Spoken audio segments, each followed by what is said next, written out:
Assalamu alaikum, I'm Arsalan and welcome to Talk It Out. Today we'll discuss the education industry and the realities of the job market. Let's face it, the reality is that thousands of students graduate every year, but a fraction of them really get the jobs and nail the interviews. So the question is not about who has the degree, it's about who is more employable. So today our guest is Mr. Mohammad Asif Khushnood, and he's a seasoned industry leader for over 20 years. Mr. Khushnood, welcome to the show. How are you doing? Thank you so much for having me here. So would you like to tell us more about your experience? I've been in corporate sector for last 20 years, and I have worked in different national and multinational companies, and most of the time I actually worked in the dairy sectors, you can say, FMCG industry, and also I have also worked in pharmaceutical and telecommunication sector. So most of the time I have spent my career in sales. So by you can say DNA, I am a sales professional, and as along with I have led e-commerce department in organization, and also I have had supply chain department. My last position is head of supply chain in bulk operation. So this is like my brief introduction.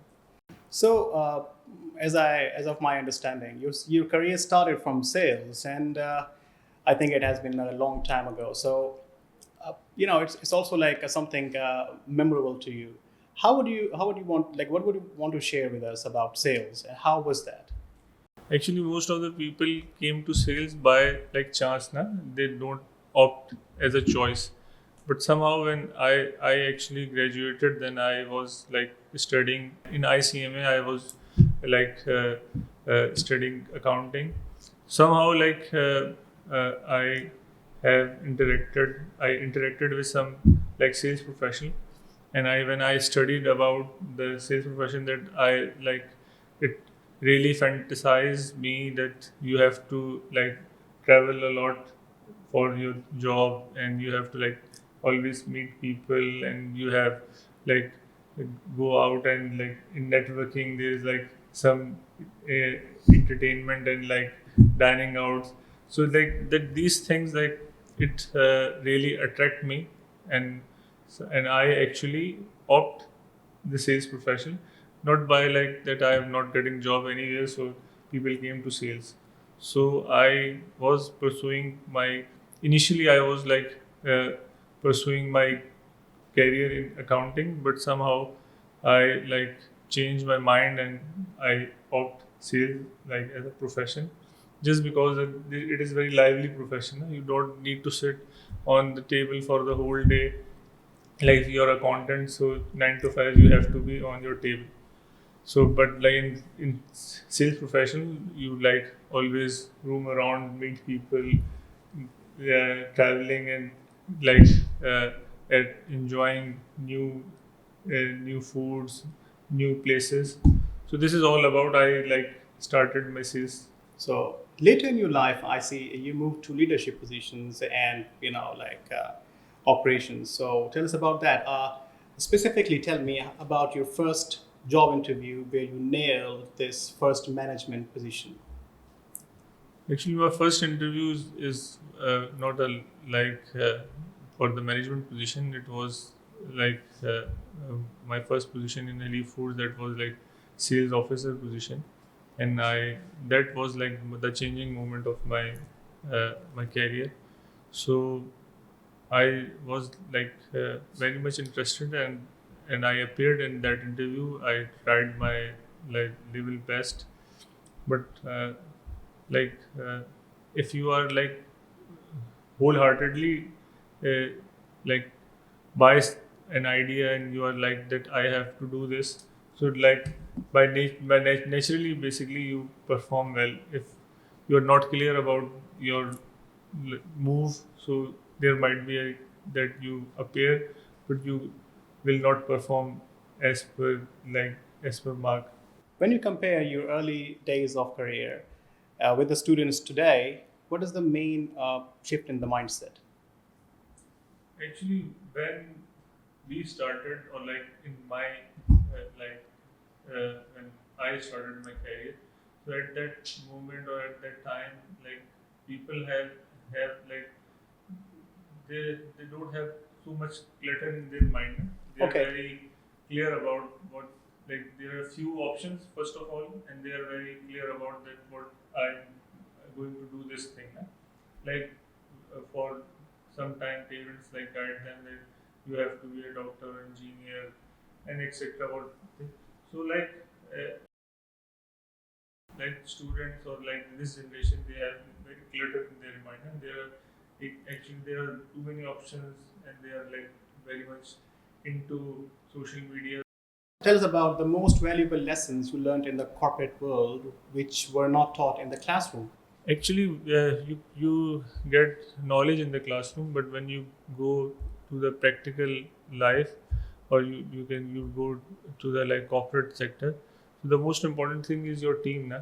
So you have to work with your other team member, your colleagues, your peers. So you basically need people, or you basically must be good in handling people. So it's all about the teamwork.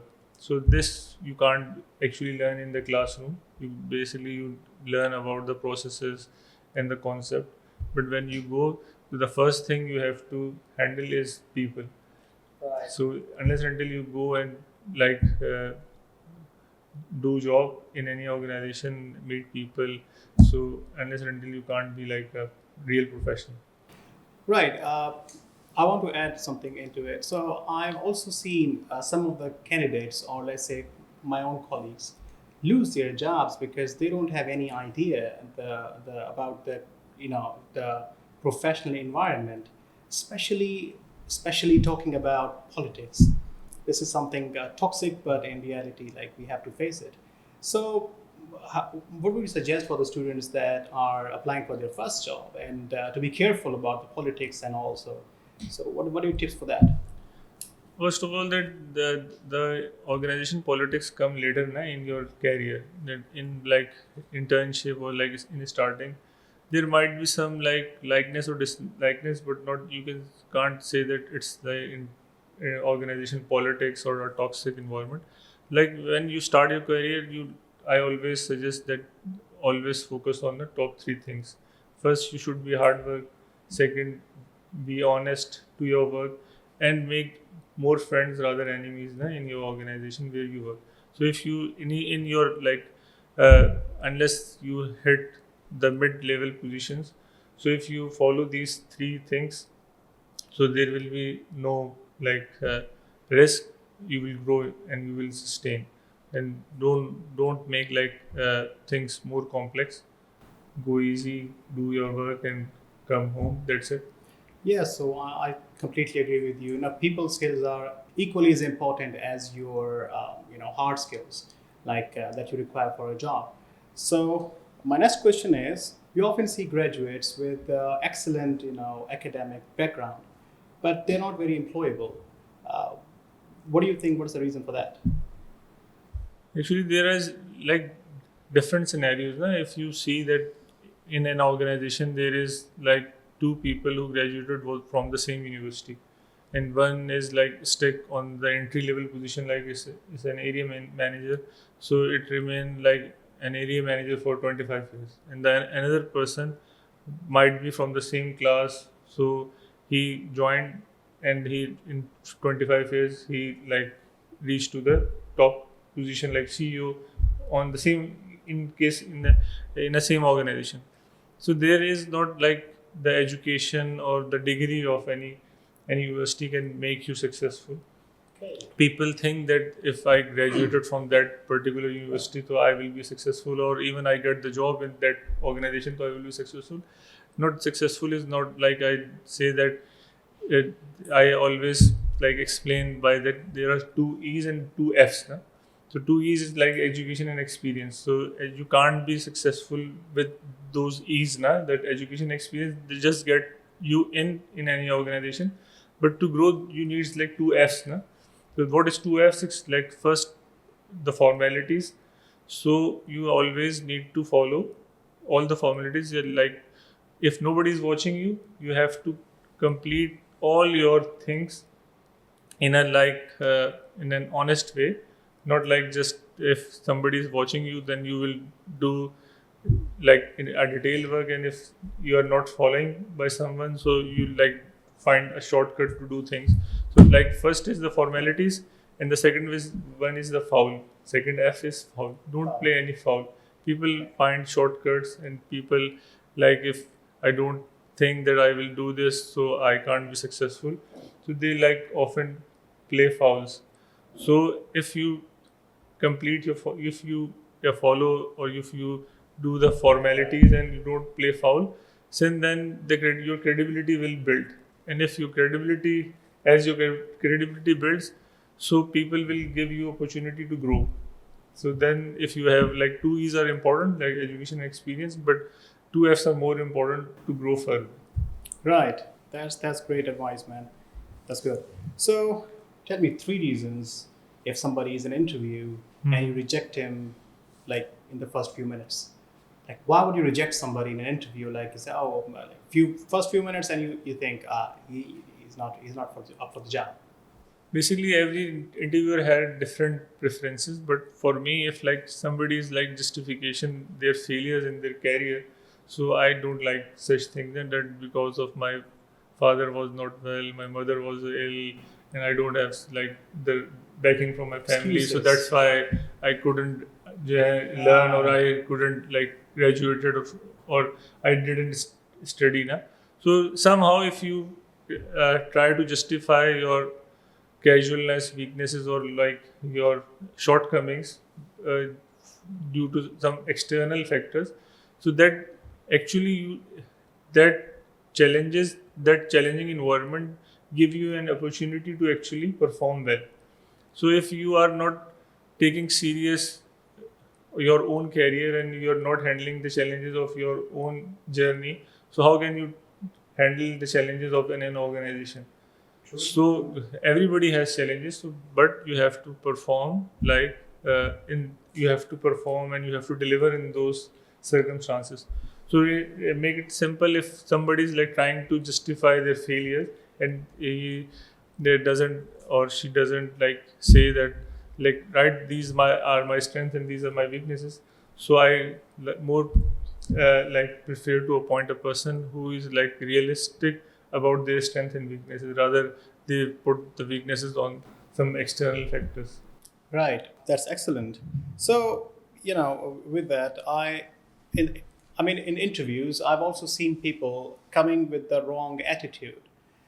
I, I did see some arrogance in the teenagers these days when they come for the interview. Like maybe it's a job, maybe it's like internship. I don't understand that. How do you see that? No, in fact, I haven't experienced any arrogance in the interview. Actually, people are generally confused or nervous when they appear for an interview. You're lucky, man. Yeah, but it's like arrogance. I don't dislike arrogance, no? But you have to show your ability first. No? You have to like balance There is it a with the like skill set. there is Yeah. a topic there is a topic that managing high performance. No? Yeah. So, like, if you have a good performance in an organization, I'm not talking about an interviewee that he or she is showing arrogance, but even if you like handling people, so the good performer always gives you tough time. No? They are not like lenient, or they are like that whatever you say they will accept it. So anyone who has some ability, so they will show, and they will like convey that I am not an ordinary person. You can't handle me like an ordinary person. So that I am not. I'm okay with the arrogance or the attitude somewhat, if he is able to deliver what we are expecting from him or her. So you mean like they have this pride that I'm really skilled, I'm good at what I do, Yeah. and they translate that pride into a little bit of arrogance. But that's acceptable, you mean? But if it's balanced with skill, right? No, I don't care if he or she is arrogant or not. I will tell them that show me your performance. That's it. That's If great. you are able, or if you deliver what we are expecting from you, so your attitude is like you should not be a toxic person for other people. But if you have a good attitude, or if you are like you are proud of on yourself, and or whatever you can, like arrogance is like a negative word, but you should maintain a good positive attitude, and you should like proud of yourself. So there is no harm to be like maintaining that attitude. But somehow you have to prove that, na? If someone appear in interview and he or she like showing that I'm not a normal person, I'm very skilled and I can do such thing, so I will be happy to appoint and ask them like, please do these jobs. Please perform. And Yeah. I Show will, us the and performance. not like we will not just accept their arrogance. We will praise them. Okay. That you are like amazing people, and we need amazing people so they can like work for us. So then the pride thing is justified, and I think Yeah. arrogance goes in the toxicity a little bit. I would say people should be proud. Like, people who know their job are a little bit like prouder than the people who don't, and it's acceptable in the job market. Well, Well, on that. if I would like to, if I Okay. explain the difference between arrogance and the toxicity. Okay. So the arrogant people does not like harm any other person, no? Or they are not like into what other people are doing, no? But the toxic people actually they harm other people. They like always watch and like they are more into other people than their own work, no? Okay. So that is not acceptable. If you are good at your work and whatever you wear, however you like sit and stand and talk, it's no matter, unless until you actually point out something or make other people's life miserable. So this is like my point of view about the arrogance and toxicity. In the same way, like Elon Musk, right? Yeah. So one of his interviews, I heard he said that I don't care what degree you have or you don't have any degree. I'm not exactly his words. I'm just saying it in my own way, how I understood it. So he said, as long as you have the right skill set, I don't care whether you have a degree or you don't have a degree. We always need people with skills. So how do you see that in the current job market? And do you think students should just drop university education and go for skills only? Actually, we actually misperceive such statement, or like people who are like not take things seriously. They like misguided from such type of statement. Na? First of all, that if you are good at any skill, na, so it's mean that you take your things or your objectives in a right manner. Right. So first of all, if you were a student, so at that time you were taking your studies in a right manner. Na? Right. So you have to have some degree with you. If you are like a casual person or like a non-serious person, so it from the beginning that you will show that you will don't have any degree, and at that time you will don't have any skill at all. Na? So I don't like I don't want to go into more detail about this statement actually. Okay. But I think that the person who has skilled, he is a serious and mature person, and from the beginning he is like giving the right input or right effort in their studies, in their grooming and other things. So at the moment when he reached, so he will be a complete package. He must have a good skill and he must have a good degree. If there is something missing, it's mean the person is lagging somewhere. Okay. So interestingly, when I was working in IBEX, I do have some experience about customer service in my early career. I did have a job over there. So one of my colleagues, I once asked him like, "What's your education?" He said, "I'm 8th grade pass," and he was almost 25 or 26 at the time, I guess. And he said, "I dropped. I didn't study, but I'm good with my words. I'm good with English. I talk, and this is what I'm doing." So yeah, there are people like that. There may be some exception cases, but generally, if you like suggest something and if you like plan something, so there must be like proper and verified steps. Not like you can say that uh, it, हो गया तो हो गया, नहीं हुआ तो क्या हुआ. That's That's should not not be the way, na. Yeah. So these days, like these youngsters, I've seen them talk sometimes. Oh, look at Elon Musk, not Elon Musk, but Mark Zuckerberg, and there are some examples. But you're right; these are exceptional cases. So the advice for students is not to, drop down from the universities, man.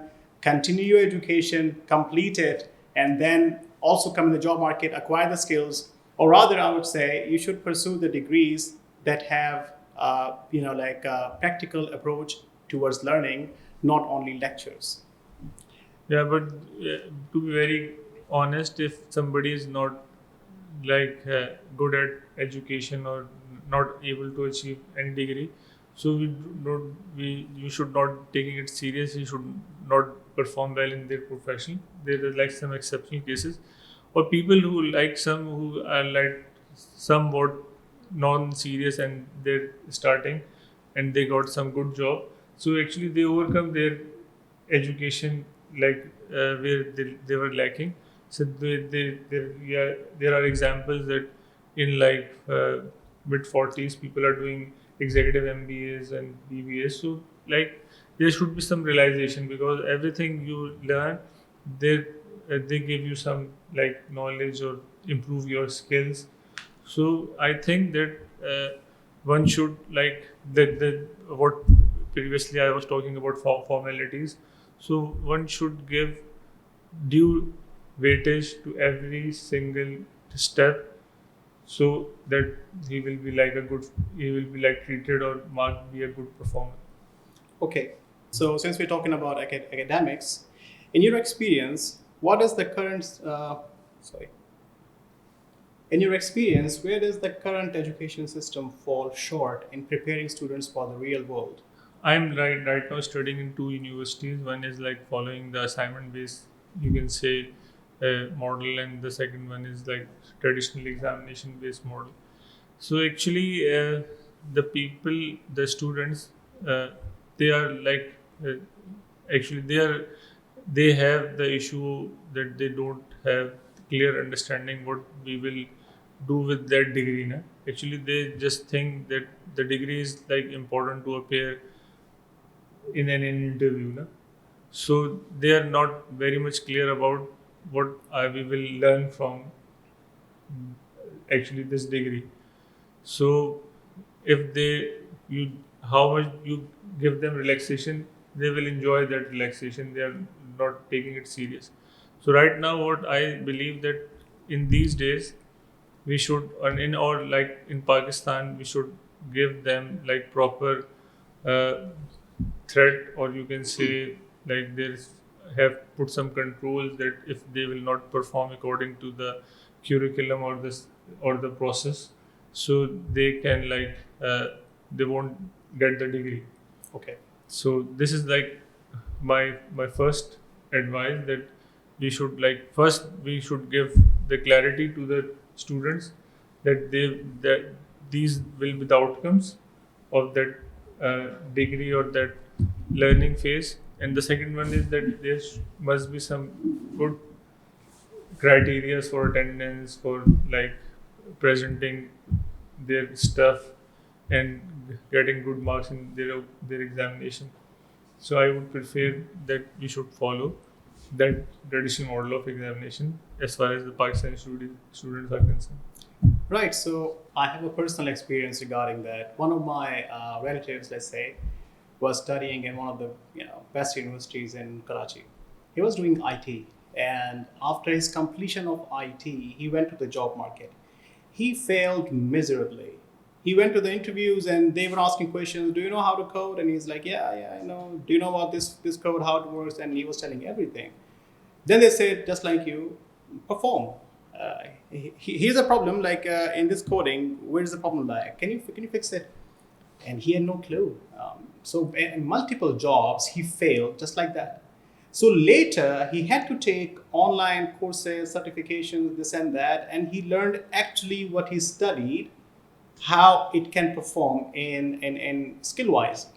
So, I mean, he had to go through this pain. And I would like to second your thought on students today. They just want to go to university. It's more like, it's more like an opportunity. The degree is like an opportunity to walk in the interview room. That's it. When you're in the room, the degree is gone. It's all about you, what you know, and what you can do. It's not just what you can tell or talk or theorize, which the universities are teaching.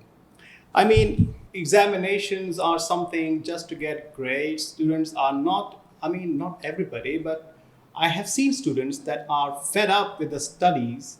They don't want to study. They're just studying so that they can get this, grade thing and just, get on with it. So I would say like this is where the education system is lacking actually. The interest model is not there. Teachers, I guess, are not persuading students enough to study further, and the value is misplaced. So yeah, I agree with you.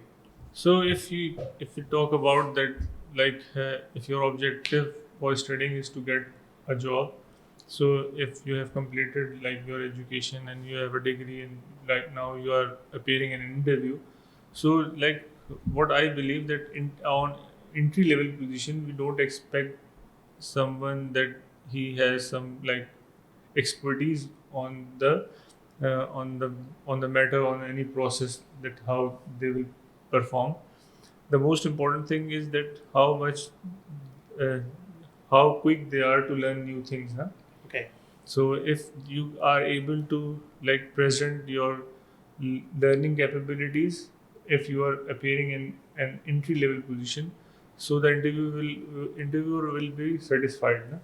That if you share like I studies these things, these concepts, these philosophies in our class, but I am willing to learn how it works or how it practically happening in the field. So they will like give you the opportunity. The real test when you have an experience. So at that time, actually, the interviewer like judge how how much capable you are to handle the size of the businesses they have. Na? Okay.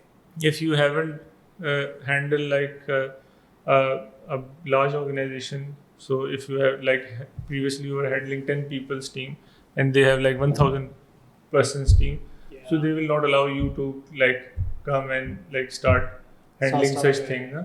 So if I like explain you the difference between the experienced person and an inexperienced person, how they appear in an interview, or what expectation the interviewer have from an inexperienced person or from the from an experienced person. So we expect that if they're a fresh graduate, their learning capacity must be very high, and they show some like concepts and ideas they were like studying and have learning in the universities. Na? If they are good at learning new things, so then I think that we should give them opportunity. We don't obviously don't expect any practical knowledge from them, but if when you are an experienced person, so when you appear in an interview, so that the capability to handle operation, uh, the size of the operation the company has is the most important thing. That if you have like managing 10 people's team in your in your current role, and the new role they have like 1000 persons team, so obviously you face difficulty because there must be a like trajectory that how you you improve or you enhance your capability to handle more complex and more like uh, large businesses. So these are like two differences. Right. So you mean to say if a student comes for the interview, even if he is a bit weaker in the skills part, he should be able to show the promise that he is a fast learner Yeah. and he has adaptability and is willing to learn.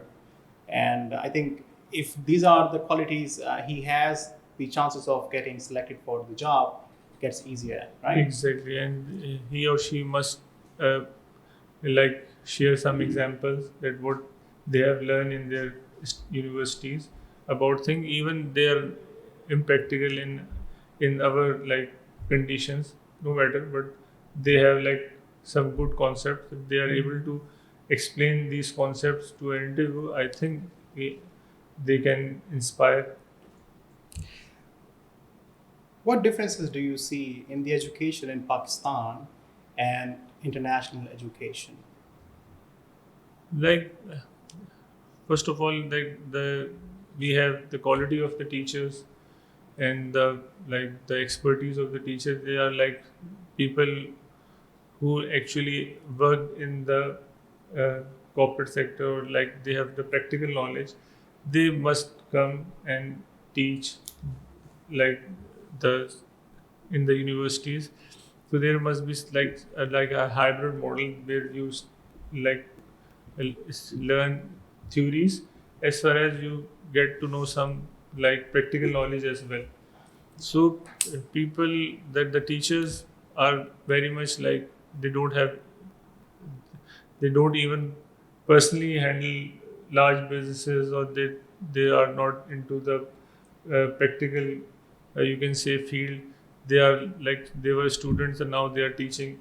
So like this is the like the most like I can say the weakest part in our in learning environment. Right. That reminds me of a book that was written by Robert Kiyosaki,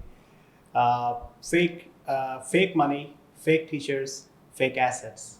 So he defines a fake teacher is somebody who teaches what they are not doing. For example, a business teacher can teach about businesses all day, but in his real life, he's an employee. He never had any business experience. The accounting teacher never held any kind of position for accounting, like an accountant in any big firm. So what they're teaching is what he calls fake teaching. So he was also like sharing his experience in the book that in his early life, he always used to have this argument with the teachers that you're teaching me this, it's out of a textbook. Have you experienced it yourself? And they're like, no, but I have a PhD. It was like, I don't care if you have a PhD. If the PhD doesn't work in the real world, how good is it for? If I study myself and later all I can do is teach the same thing I learned from you, I think is useless. We're just passing the ball on. So, what is your take on that? Yeah, I agree with this that you must have like a practical knowledge on the subject, not just like theory. So if you learn something and then you apply, so like knowledge convert into wisdom, na? Yeah. So you must share wisdom with your student, not just knowledge. Knowledge is already available in the books and in the like article available on the YouTube and digital courses. So teacher must pass some practical knowledge.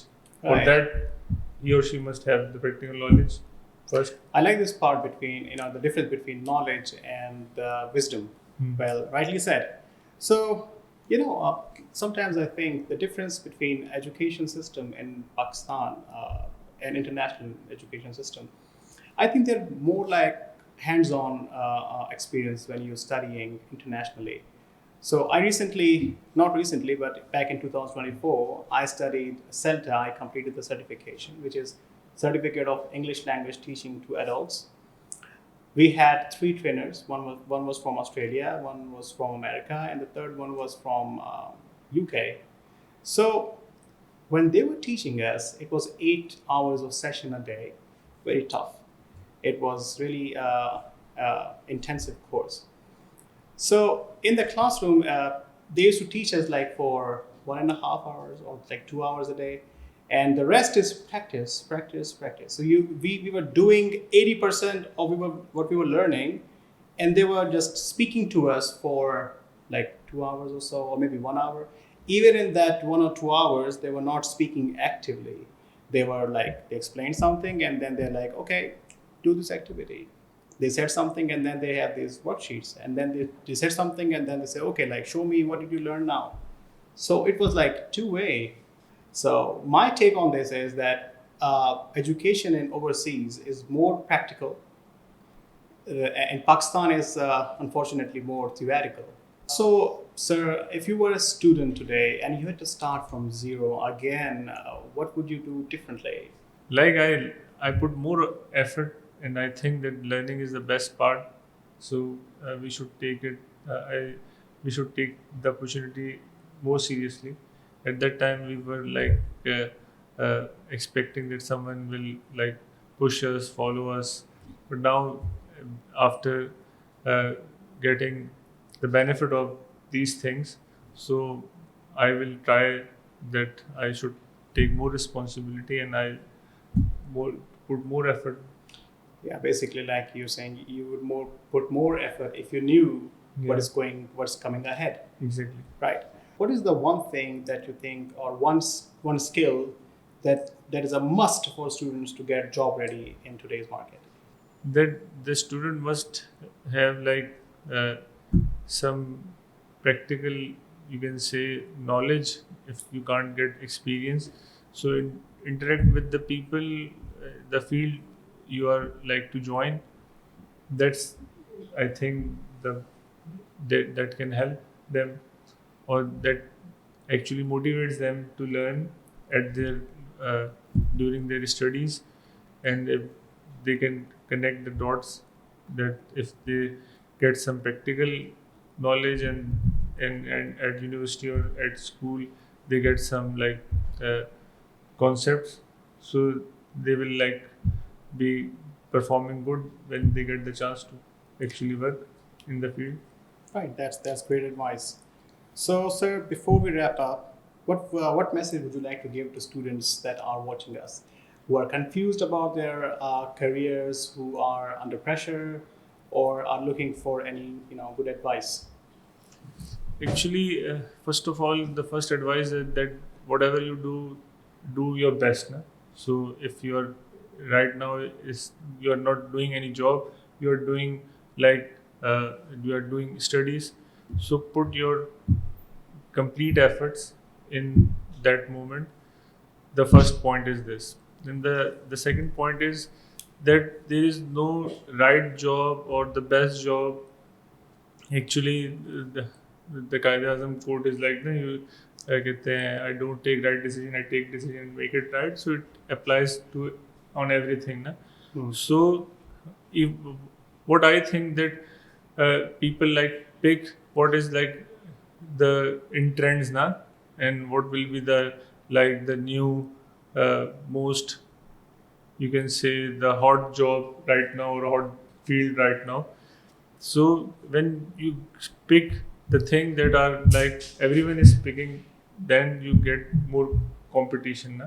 Okay. And the people who are extraordinarily successful, people that they are successful, like satisfactorily successful, but the people who are like exceptional, na? So they always pick the different way, na? Where like the people are not actually taking risk or taking bet on these things, like you said, Elon Musk, and like कहते हैं, you can see all the like the big invention actually. So you have to do something different. Yes. So what I believe that don't expect from like the job or the profession, expect from yourself. Na? First explore yourself, that what actually motivates you, and आप खुद किसके ऊपर सबसे ज़्यादा, जिसे आप कह सकते हैं कि कैपेबल हैं. तो जिस चीज़ what actually is your strength, if you work on that, so you will get more results. So two advices actually, कि जो काम कर रहे हैं आज उसको बिल्कुल नेक नीयति से मेहनत के साथ करें.